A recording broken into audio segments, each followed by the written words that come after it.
Well, can't outdo Gronk, but I brought some special guests today.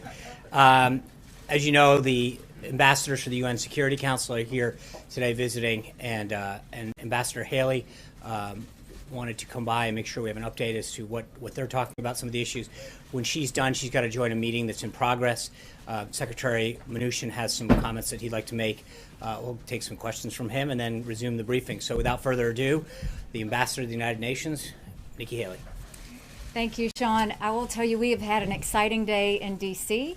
We are hosting the members of the Security Council, and when you think of that, this is the most powerful group that decides sanctions, relief, any sort of conflict that comes up. This is the group. And so the idea that they were able to come to D.C. is overwhelming for them. They are extremely pleased. We started the morning at the Blair House with Senators Graham and Cardin, as well as Congressman Smith and Congresswoman Bass. So they had a lot of interaction, probably about an hour and a half, talking about issues from budget all the way to peacekeeping issues, as well as conflicts in North Korea and Syria, and then with the problems in Iran. So it was a very healthy discussion there. From there, we came over to the White House, and the president greeted all of the members, had his picture taken with them, and then we all sat down for lunch. And it was an open dialogue, very much of the members wanting to hear from the president what his plans are, what he was going to continue to do on Syria or not continue to do, North Korea. All of those issues are certainly at the forefront. And the idea that he would have that dialogue with them is tremendously helpful to me. Whereas, in the Security Council, we need them to really engage. We need them to now know that we are about action. And I think that what we've tried to do in the UN is really bring reform in the way we spend, reform in the peacekeeping operations, but also reform in the resolutions that are passed, that what we pass actually means something, and that there's accountability in what we pass. And so I think they heard that loud and clear today from the president. I think that they are thrilled with the engagement that they had, and I think it shows that the president's very engaged on foreign policy, and they see that. The idea that he would sit down and want to talk to them about each of their countries and the Security Council collectively is massive for a president to be able to do this, and it was certainly helpful for the United States. Now they are in briefings with General McMaster, focusing on North Korea, also focusing on ISIS, and engaging on that front, and we'll continue to have other conversations as well. But as far as we go, great day for the Security Council, great day with the president, and certainly more good to come out of this meeting. So thank you very much. I've got some ambassadors waiting, and we will talk to you soon. Thank you. Thank you, Ambassador. So without further ado, Secretary of the Treasury, Stephen Mnuchin. Seems like I'm becoming a regular here. It's nice to see all of you again. Earlier today, the United States Department of Treasury's Office of Foreign Asset Control imposed sanctions in response to the April 4th, 2017 sarin attack on innocent civilians by the regime of Syrian dictator Assad. OFAC is sanctioning 271 employees of Syria's Scientific Studies and Research Center, the Syrian government agency responsible for developing and producing non-conventional weapons and means to deliver them. OFAC has targeted these 271 employees because they have expertise in chemistry and related fields or have worked in support of chemical weapons programs since at least 2012. Today's action, less than 3 weeks after the attack on Khan Sheikhoun, is one of the largest ever executed by OFAC. In a single action, we are more than doubling the number of individuals and entities sanctioned since the start of the Syrian conflict pursuant to Syria-related executive orders. These sweeping sanctions are intended to hold the Assad regime and those who support it, directly or indirectly, accountable for their blatant violations of the Chemical Weapons Convention in UN Security Council Resolution 21-118. The United States is sending a strong message with this action that we will not tolerate the use of chemical weapons by any actor, and we intend to hold the Assad regime accountable for its unacceptable behavior. The Treasury Department, together with the Department of State and our international partners, will continue to relentlessly pursue and shut down the financial networks of any individuals involved with Syria's production or use of chemical weapons. I'd also comment that recently we had sanctions on North Korea and Iran, and will also continue to add to and monitor those as appropriate. And with that, I'd be happy to take a few questions. Is this the only round of sanctions we can expect against Syria in the wake of that chemical weapons attack, or are you considering more? And are you considering the possibility of sanctions against Russia for not going far enough to try to dissuade Assad? We don't comment on the specifics of sanctions that we are going to do in the future. But again, what I will tell you is these sanction programs are very important, they're very effective, and we will continue to use them to the maximum amount available by law. Secretary, on the budget, is the border wall a deal breaker for the president, even to the point of a government shutdown? I'm not going to comment on the specifics of that, but what I will say is I was in a meeting this morning with Director Mick Mulvaney and other senior people. The president is working hard to keep the government open and addressing various issues. Can you tell us what these sanctions actually do? What is different today than was different yesterday before OFAC moved? Well, the sanctions are enormously important. So by identifying 271 additional people, these sanctions, as you know, will both freeze assets if there's assets here and prevent U.S. entities from doing business, as well as these sanctions have enormous impact with all of our partners around the world who also work with us on these issues. We're not doing any business. Are we, sir? We're not doing any business. As you know, the administration is trying to grapple with the Paris Climate Agreement and come to a decision on that. Where do you stand on it? Do you support staying in Paris or coming out? Again, I would just comment that we're having discussions on that, and that's where I'll go on that. Are you aware of any American companies doing business with those individuals that have sanctioned today? Said last week there'd be a tax reform proposal released Wednesday. He did indeed. So been widely reported. Yeah. I imagine that surprised you a little bit. What can we expect? Let me just first say, I've been working with the president for over the last year on his economic plan in regards to creating growth. The president is very determined that we can get to sustained economic growth of 3% or higher. We're working on tax reform, we're working on regulatory reform, we're looking on job creation, and this is something that on the tax side I've been meeting weekly with the House and the Senate on designing things, and we'll be coming out, as the president said, with more details on Wednesday. Secretary, thank you very much. Along the lines of tax reform, I know the specifics of the broad details will be delivered on Wednesday, but without getting into the specifics, what does the middle class gain if there is a simplification but also a loss of deductions, whatever they might be? If we lose the deductions, how does that help the middle class? Well, let me just say, we've been clear on what the president's objectives are for tax reform. Middle income tax cut, a priority of the president's. Simplification. The average American should be able to do their taxes on a large postcard. Business tax reform. We need to make business taxes competitive, and we expect with doing that we will bring back trillions of dollars from offshore. Secretary? Thank you, sir. I guess the question I have is to sort of bounce off of what John was asking about this announcement on Wednesday. It doesn't sound like we're going to get the finer details of what this tax reform package will entail. Is it a good idea to start talking about tax reform, something that you said can't be accomplished by August, when you don't have all the details? Well, there'll be details that'll come out, and yes, I think it is important that we're talking about it, and we are going to move forward. I'll just take a couple more right there. Yes. Can I just follow up on what Major was asking you? For those of us who are not completely clear about the 271 employees, are you suggesting by looking at these sanctions that there are U.S. companies, or they have holdings in the U.S., or they would be traveling or doing some sort of business that we're actually freezing or barring? Again, I can't comment on the specifics of these sanctions beyond what we release, but I can assure you that when the U.S. puts out sanctions, they have impacts both here and throughout the world, and we wouldn't be doing this if we didn't think it is impactful. It's quite impactful. One more back there, yes. Mr. Secretary, would you say that simplification of the tax code or cuts would be the first priority? You've mentioned both the postcard and closing the gap with growth, but which is first thing that we're going to hear about on Wednesday? Again, what I'd say, on the personal side, we're about a middle income tax cut and simplification. On the business side, we're about making them competitive. And this is the last one. Go ahead. Did you say if the tax plan will be revenue controlled? Again, what I've said before is the tax plan will pay for itself with economic growth. Thank you, everybody. Nice to see you.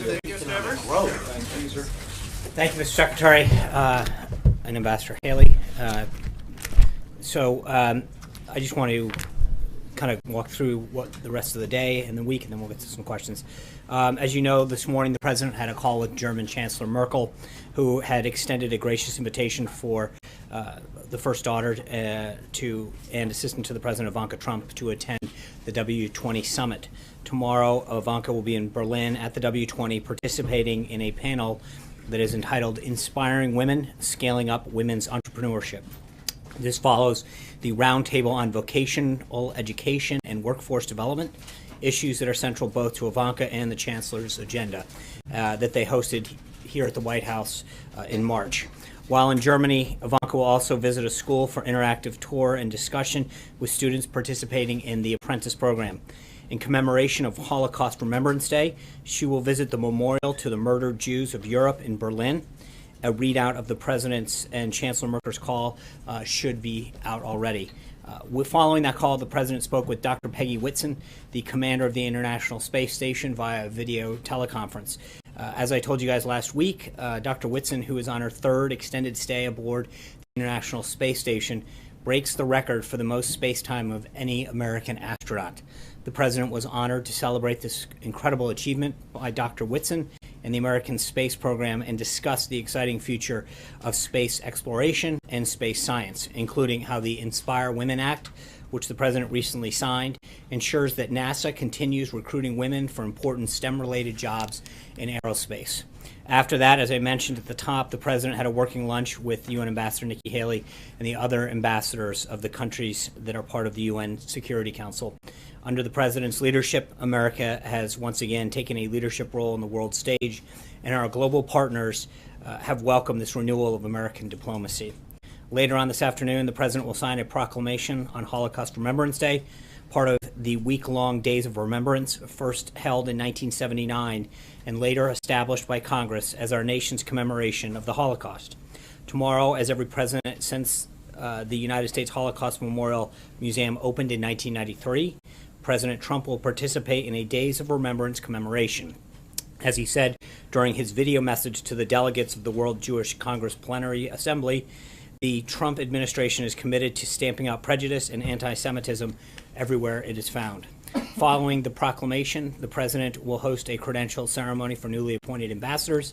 He will then have dinner with Senator and Mrs. McCain and Senator Lindsey Graham. Later this evening, the Vice President will return to Washington, where he's finished his time throughout the world. While in Hawaii today, the President will have lunch with U.S. troops at Joint Base Pearl Harbor Hickam and participate in an arrival ceremony and U.S. PACOM before boarding Air Force Two for the ride home to Washington. As we get closer to the President's 100th day in office, throughout the week, the White House is hosting briefings and events to provide several opportunities for many folks in the press to hear directly from the administration and our officials on what we've achieved in the first 100 days and what we're looking to continue to achieve on days 101, 102, 200, etc. Throughout the week, the President, cabinet officials, and senior White House staff will be talking about the President's agenda on national, local media, and various platforms.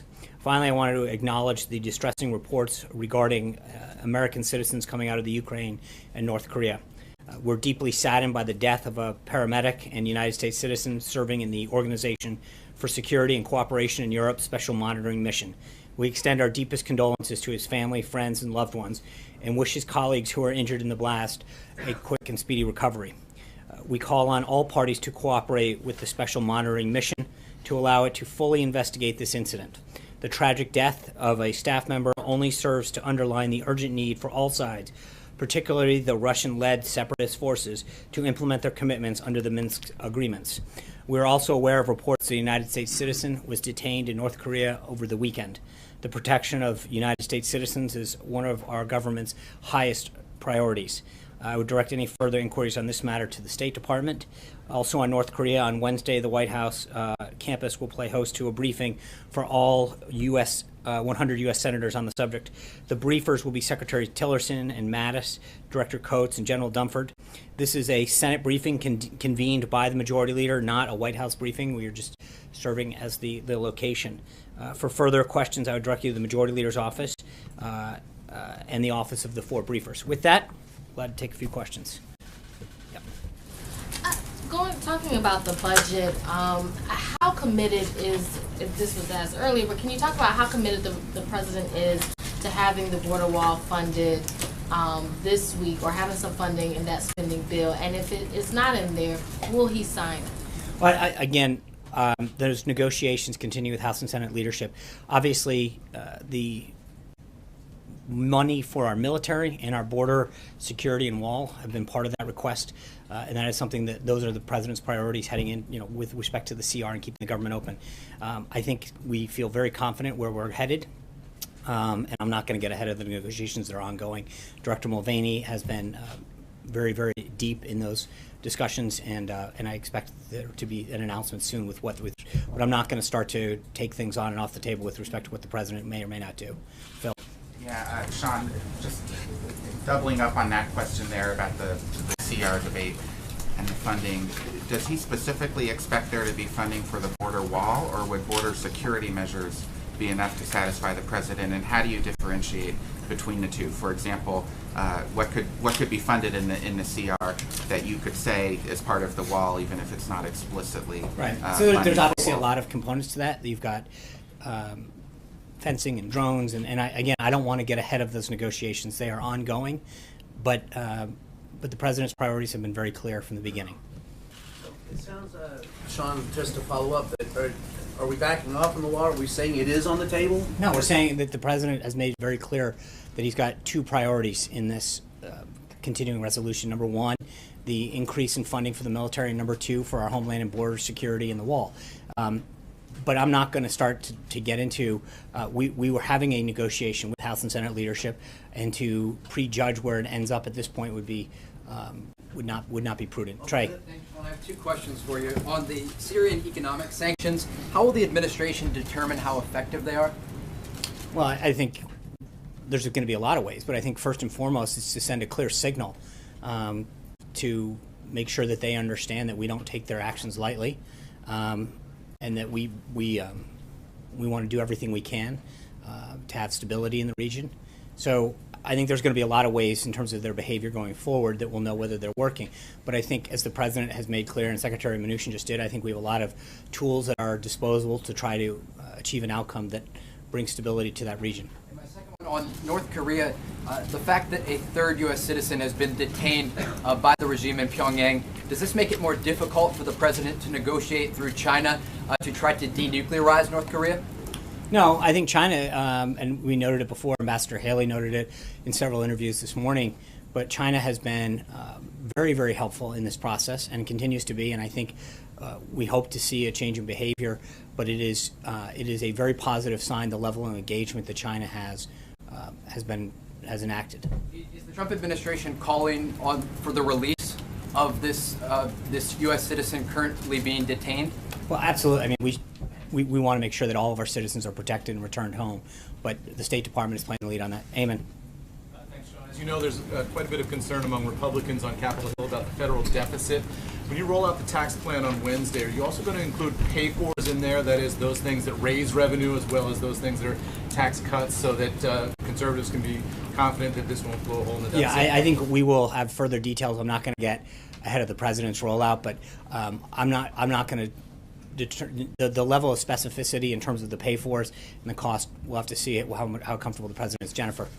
Sean, can you tell us if the president is aware of the American pastor jail in Turkey, and did he raise that with President Erdogan when he called Monday to congratulate him? I'm not going to get into the specifics of the president's conversation. We're obviously aware of that action, and we're going to continue to work through the State Department on that. Jordan.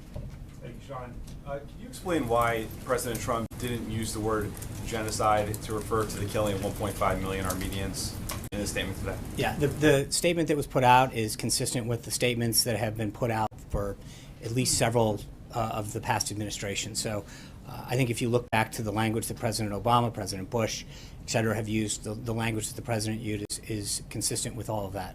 Katie. First, the border wall and the logistics of that. Secretary Kelly said he still expects construction to start this summer.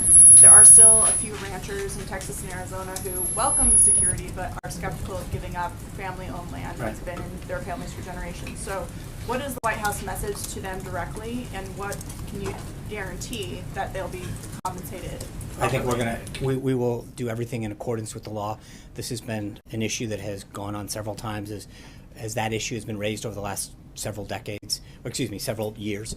And so we will do everything in accordance with the law with respect to the land that's needed for that. But again, the Homeland Security Secretary understands what's going to be needed, and we'll do surveys and the appropriate planning to make sure that we minimize that to the extent possible. Question on a different topic. The FBI and Justice Department last week arrested 2 doctors in Michigan for allegedly performing genital mutilation on little girls as young as 6 years old. It's the first case in the United States. What is the White House reaction to that case? Yeah, I mean, we've talked before about pending investigations, and we don't comment on any pending investigations or actions by the Justice Department. Major. Is 100 days, as the president said on Twitter, a ridiculous benchmark or an important one? Well, I think obviously in the context of an entire administration, there is a lot that I think we feel very proud that we've gotten done and taken care of. When you look at the immigration piece in particular, border crossings way down, the number of executive orders and pieces of legislation the president signed, I think we feel very proud of what we've been able to accomplish and fulfill the promises that he's made to the American people. But I think it's got to be kept in context. And I think there is sort of this artificial number that gets thrown out. So on one... Well, I mean, the context is it's 100 days, and you have 4 years in your first term, and 8 years for 2 terms. That I think Trump introduced a contract with the American voter over 100 I days. understand, right. And so again, I think when you look at the number of pieces of legislation, the executive orders, business confidence, the place, the U.S.'s role in the world, there's a lot that we feel that a lot of accomplishments that have occurred, and we feel very good about what we've done as we head up to this first 100 days. But I think you're going to continue to see a lot of action and a lot of results going into the second 100 days, the third 100 days, all the way through. In 100 days, there is no funding, explicit funding to the wall, and there's no health care reform or repeal of Obamacare. Would the president consider that, and would he invite his supporters to consider that a conspicuous failure, based on the promises he made during the campaign? Right. I think when you look at the totality of what we've accomplished on job creation, on immigration, on trade, it is unbelievable what he has been able to do. And so it's not, you can cherry pick any couple of things and say, okay, well, what about this or that? But I think when you look at it overall, in terms of the drop in border crossings, if you look at consumer confidence and the relationships that we've developed around the globe and the accomplishments this president's had on protecting the country, on bringing back jobs and starting, those have been unbelievably significant. And so to minimize that, or to look and pick out 2 or 3 things, but I think, look, we're going to continue to push for health care reform. We feel very good about the direction that it's going in. It's been very positive. And I think that the construction of a wall is going to continue to be an area that moves forward. But all of that stuff is happening just as the president asked for and committed to doing. Some of it, has been a little slower, but mostly because of working through Congress and getting things done. But when you think about what he's started, he'll move forward on tax reform, health care, on immigration, on trade. It's been a hugely successful first 100 days. And without the president necessarily describing it as a failure or not, would he say that he's learned something about the process and how long things take that he perhaps didn't appreciate as a candidate? Maybe he overpromised on the speed with which he'd achieve these things? Now, look, with all due respect, I think that when you look at the lists of things in each of the various areas that he's been able to do, I think he's very pleased. I'm talking about some conspicuous campaign promises that rally after rally he Right. made and said, don't worry, it's going to happen. Right, and I think on health care, all I'm asking Does he have a different awareness of how difficult those things are than he did as a candidate? I'm sure that there are things that you learn in the job, but I think that he is very proud of what he has set out to do and the progress that we've made. And I think you're going to see healthcare get done, but it's going to get done right. And that in particular is something that we're continuing to work at. We can't make people vote, but we've made significant progress and moved the legislation forward and improved it greatly. And I think that we are going to see progress on that. Zeke. Two questions on two different topics. First, to follow up on Eamon's and the other questions on the budget. Is the president willing to sign a continuing resolution that is not deficit neutral or deficit reducing? For instance, sign a continuing resolution? Yeah, yes. A continuing resolution that would increase the deficit. I have not seen a score on anything that's come out, and I think we'll have to wait and see what the final. You're not ruling that one way. I'm not at this point. And following up on Jordan's question, the president has talked a lot about, has not been shy about criticizing his predecessors for some of their missteps from both parties, and also hasn't, has made a point of often bucking convention. So why not take this moment to label the killing of 1.5 million Armenians a genocide? I think, again, as I noted to Jordan, the statement that the president put out is consistent with the last several administrations. I understand that, but there's it is perfectly in keeping with the language that's been used over and over again. John. Yeah. Sorry, I was writing. Well, you had your hand. Would you agree with the assessment that some within the administration have that a vote on health care this week is very, very unlikely? I think the vote is going to get scheduled when Speaker Ryan and Leader McCarthy and Congressman Scalise determine that they have the votes and they feel confident. I'm not. I think we've been very clear. The president made it clear on Friday when he was walking back over from the Treasury Department that if it happens and we have the votes this week, great. If it's next week or the week after, but I think we want to make sure that we've got the votes and we're headed in the right direction before putting some kind of artificial deadline. But would you think that this week is unlikely? I think that whenever the Speaker and the leadership over in the House tell us that they feel confident that they have the votes, then we would encourage them to move forward. I mean, I hate to, I'm not trying to not answer the question, but I think that's the answer. It comes down to when they feel as though they've got the commitments to push the bill forward. Well, there was a push to try to get something on the legislative scoreboard by the 100th day. Does it look like that now will not happen? As I said, we have been very clear from here, and I think the president has been very clear in his comments that that our goal is to get it done and get it done right and get it done to make sure that we have the votes. I think there have been I've read some background quotes and sources about when it wants to, but we've been very clear publicly about when we want to get that done. Kelly. The president's been very clear that Judge Gorsuch, now Justice Gorsuch, is a big part of his first 100 days accomplishments. And the White House, in the rollout about the 100 days, said there would be a dinner with the president and all the justices of the Supreme Court. Now that is off the list. Is the dinner not happening, or is it not publicly being talked about because it's wrapped up in the politics of the 100 days? No, I think that we've moved some things around on the president's schedule this week, but we hope to have something at some point. To sort of sweep up the high court into the politics of 100 days. No, I think that having a relationship and a meeting with the Supreme Court at some point would be a great idea, and it's something that we hope to have on the schedule at some point soon. Caitlin. Can you explain the president's change of thought on DACA? I think he's been consistent about two things. One, that he's had a heart. He wants to make sure that he does what's in the interest of children in particular. But secondly, I think the president's priorities since he took office have been very clear that the focus would be on folks who presented a danger to public safety. And that's what it's been. And that's where it continues to be. And I think he is someone who understands the issue and the priorities that need to get laid out by this country. And so everything that he has done has been consistent with what he has said from the get-go. Jonathan. I understand that he said that the criminals would leave first, but last August he said that DACA defied federal law and was illegal. So does he still think it's illegal? I understand, and I think that his comments that he made last week, that he understands that in a lot of cases this involves families and small children who've been here, and he has a heart. We're going to work through the immigration. I understand. What I'm trying to do is answer the question that I think the president wants to make sure that he addresses the issue of illegal immigration and all of its components in terms of visa reform, border security, the wall, all of these things in a system of priorities. And right now the priority is to make sure that folks who present a public safety concern to the United States and to our citizens are dealt with first. And that's what he's happened. He's also very pleased that through his action and and his vision for how he wants to see to move forward on this sees a huge drop of illegal border crossing. That is a big accomplishment for this presidency, and it's something that we're obviously very proud of. Border crossing is a big thing, but amnesty is a big I understand part, that. 'cause he- I just walked through the question. Jonathan. Sean, how confident are you that there will not be a shutdown? Can you, from that podium, guarantee that there will not be a government shutdown? I can't guarantee, How close can you get? but I think that the work that Director Mulvaney and others have made in these negotiations has been very positive. They feel very confident that won't happen. So he won't insist that his priorities get funded on the border, the wall, increased security. That's not what I said. I said that I think is he willing to shut down the government? No, it's not. Look, they are currently negotiating.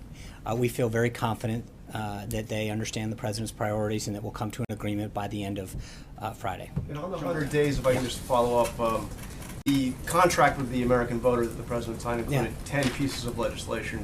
Right now, he's 0 for 10. Only one of those has actually been introduced. Right. And I think that we're going to continue to work with Congress. As he says in that document, I will work with Congress to achieve these, and we're going to continue to work with Congress to achieve those. But why have 9 of them not even been introduced? I think when you look at what he has done in terms of Supreme Court justice, the executive orders, the number of legislation, there's a lot that has gotten done. I don't think anyone, I remember very clearly the first few weeks, and still to some extent, the comments that got made about the pace that we were keeping, and we have kept.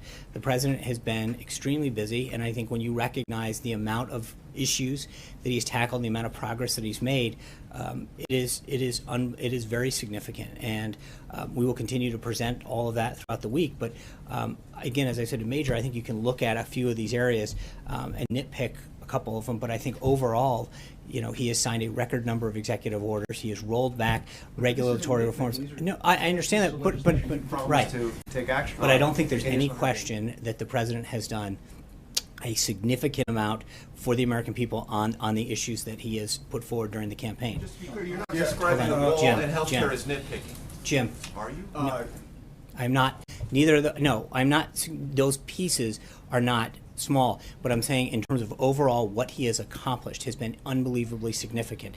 When you talk about all of the other areas, the regulatory relief, the efforts that he's made on immigration, on trade, all of those issues. And again, what I'm trying to say is when you look at everything that he's done and the amount that he's accomplished in these first 100 days, I think you can go back and find an area, one or two, and say, okay, well, he didn't do this.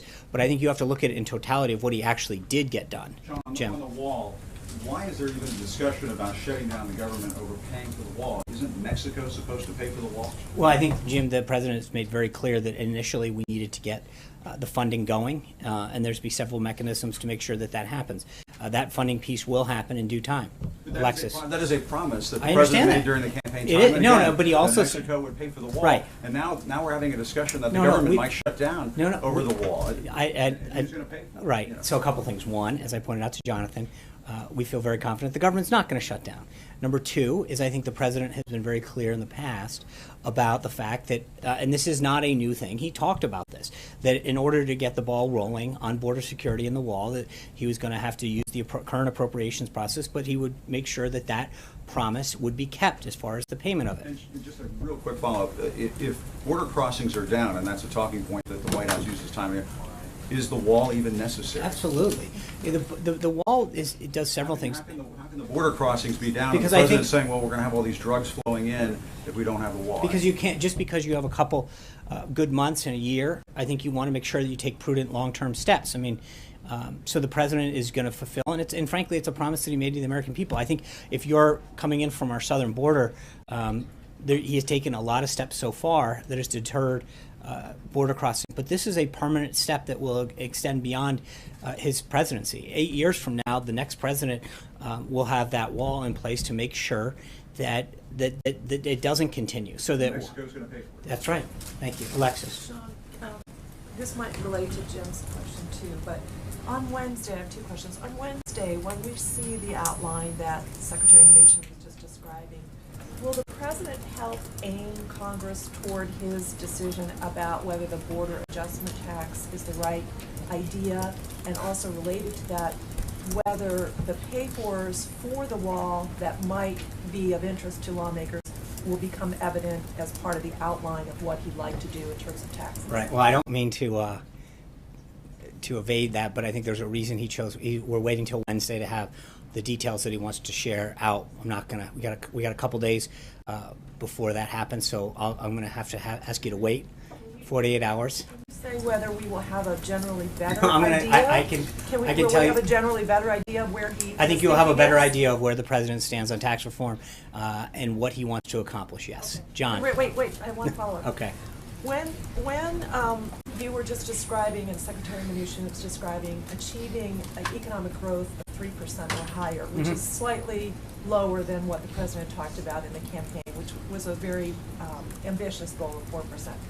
I'm just trying to figure out, what is the timeline for that? Is the president thinking he would like to achieve 3% or higher in his first term because of the headwinds that were, obviously the United States is facing abroad? I mean, that's a very ambitious goal still, 3%. Right.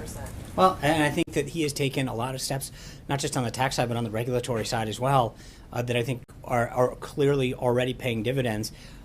In terms of we've talked about this before, manufacturing come back and jobs come back, and I think there's going to be a renewed commitment of manufacturers, American companies, to bring back jobs, to grow, to hire, to expand here in the United States. And so I think that growth will precede the president's actions, both on the tax front and on the regulatory side. John.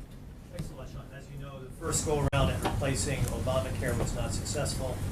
Since then, are you any closer to getting 218 votes in the House to pass a replacement for the Affordable Care Act? Yes. And very good. Got a number? And elaborate a little bit more than yes. Well, first of all, we only need 216. You're making it a little tougher on us right now. But I do think that we have seen progress with members in terms of some of the changes that have been made to make it a stronger bill. But we're getting close, and as I mentioned at the outset, when I think the president feels confident that or when the leadership of the House tells them that they feel confident that they have the votes, then I'm sure they'll call a vote, but that's up to them to decide. And a separate one, obviously a different topic, and that's the election over the weekend in France. Yeah. Any comment on the results that came out of France over the weekend? Would the president be satisfied with either alternative, Macron or Le Pen? Yeah, obviously, it's up to the people of France to decide who their next leader are, and we respect the decision that they make in May. So our job is to work with whomever the French people choose. Anita. Two questions. One, on the budget, the spending plan, what is the president doing? I understand Mick Mulvaney and others are doing things. Is he calling members? I don't see anything on his schedule for this week. Are members coming over? What is his... As needed, he'll be involved. I think the legislative team has been giving him updates, and as he's needed. He has talked to members, of course. I mean, I just mentioned he's having dinner tonight with Senator McCain and Senator Graham. He's had lots of discussions with members at various times. We're not at a position now where he is actively engaging on the way he was at, say, the end of healthcare. I think as his team tells him that needs phone calls, but he is actively monitoring and being given updates by the senior team that is working with Hill. Talking about his priorities, I would like you to include. I think his priorities have been crystal clear. I mean, remember, it's starting in the first week of March. Director Mulvaney engaged with appropriators on the House side, and I'm not sure when he started with. So this has been an ongoing discussion now, almost for 8 weeks, with the senior team here and appropriators in the House in particular. Okay, and then on the second issue, on the 100 days, if as someone mentioned, the president tweeted that it was a ridiculous, timetable or whatever. Why is the White House doing so much this week? You have indicated that all these activities this week, from hearing from different people, are because of the 100 days. Why do this 100-day push if it's a ridiculous amount? I think we've gotten a fairly decent amount of inquiries from you and your colleagues, and so in order to answer those inquiries, yeah, well, we're givers. you know, I mean, I don't think there's anyone in this room that hasn't lodged a request to say we're writing a story on the 100-day mark. We're doing this on the 100-day mark, and so you know, we want to make sure that we answer your questions as truthfully as possible and as thoroughly and comprehensively. So we will have to fulfill all of these requests that are coming in from you and your colleagues. But I also think that we are very proud, and the president's very proud of what he's been able to accomplish in the first 100 days. And, you know, as we sprint towards these final 100 days, there's two things. One, I think because of the inquiries that we've had, we want to make sure we take an opportunity to make sure that people understand how much he's done in all the different areas. But we also want to start talking about the next 100 days and what else is left to be done, and how much, you know, how we're going to continue to work hard to get all of that done. But there's a lot that has been accomplished, and I think it's appropriate to comment and to share with the American people all of the things that he has done to fulfill the pledges that he made to the American people.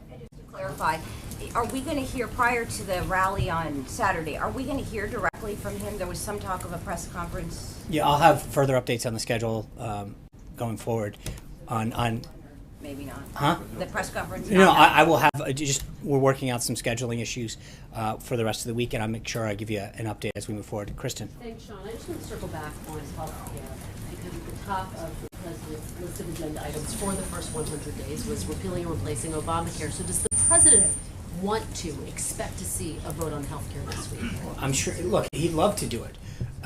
If the speaker and the majority leader and the whip come and tell him that they've got the votes, then we'd love to do it. I think his goal isn't to fit it into a finite timetable, as he mentioned on Friday. If it happens this week, that's great. If it happens next week, that's great too. The goal is to get it done and get it done right. And so we're not going to jam it through just for the sake of it. So he's concerned about potentially rushing it through. I hear what No, you're no, saying. He doesn't want right. it to happen this week just to meet that benchmark. Exactly. Okay. Let me ask you about tax reform. I know you don't want to get ahead of the announcement on Wednesday. Thank you. But there's a sense that it is more realistic to pursue targeted tax cuts as opposed to broad tax reform. Right. Will we on Wednesday see a proposal for targeted tax cuts? Well, as you stated in your question, I'll let the president and the team speak on Wednesday with respect to what they're going to outline, but I'm not going to get ahead. Does the president think that it's realistic to do broad tax reform without having replaced Obamacare? I think that the president said he's going to make there's a lot of things that are possible, but let's let the president. You know, he made a commitment to get it out on Wednesday, so let's be patient and wait till Wednesday. And just one more. Of course. Is there a plan for infrastructure reform in the works? Will we get that? That's another thing that's on the list, but I think we seem to have our hands full right now with healthcare and tax reform. It's obviously still committed to seeing infrastructure, something he's talked about a lot in terms of roads and bridges and rebuilding things. But let's get these first two things moving. But I think you're going to see a continued commitment to infrastructure as well. One of the things that could potentially have bipartisan Yeah, support. Is there an urgency to get infrastructure reform passed? So either we're doing too much or we're not doing enough. But I think, look, he has made it very clear that is a priority of his. As you point out, it's something that I think both sides of the aisle and both chambers probably agree on. There's a public-private partnership that could really benefit our infrastructure in terms of the financing piece of this. We'll have further details on that moving forward, though. Thank you guys very much. I'll see you tomorrow. Have a great Monday.